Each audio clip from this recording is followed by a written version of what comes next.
Bob Geigel, former NWA president who bought back his promotion from Crockett in February 1987, had also withdrawn from the NWA.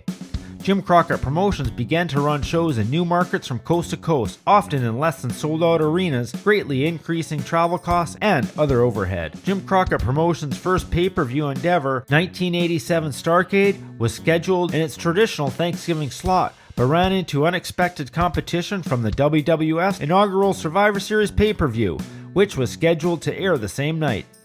Not wanting to possibly lose to the WWF in a direct pay-per-view competition, Crockett decided to move Starrcade's starting time to Thanksgiving afternoon, not evening. However, the WWF threatened cable companies that if they chose to air Starrcade at all, the WWF would not offer them any future pay-per-views, including that year's Survivor Series and next year's WrestleMania. At the time, WWF was the uncontested #1 pay-per-view content provider in America, so only a handful of companies committed to Jim Crockett Promotions, devastating Starrcade 87's profitability. A similar incident occurred in January 1988 when the WWF scheduled the first Royal Rumble special on the USA Network to air directly against Jim Crockett Promotions' Bunkhouse Stampede. Once again, the WWF had succeeded in cutting into the buy rates of a Jim Crockett Promotion pay-per-view show.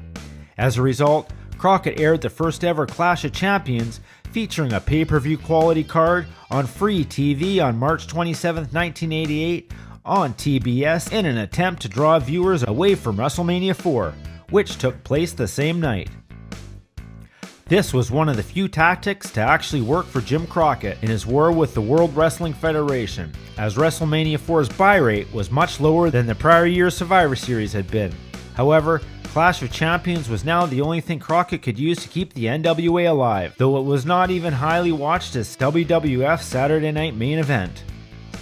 On the verge of bankruptcy, Crockett sold Jim Crockett Promotions to Ted Turner in November of 1988, and the promotion was renamed the Universal Wrestling Corporation. Soon after, it was renamed again to World Championship Wrestling. The eventual downfall of Jim Crockett Promotions, leading to its eventual sale to Ted Turner, and thereby the birth of WCW, can be attributed to several key factors. Magnum TA, who was scheduled to become NWA World Heavyweight Champion at Starrcade 86, was severely injured in a car accident 2 months earlier and could never wrestle again. Jim Crockett Promotions turned their major heel Nikita Koloff into a face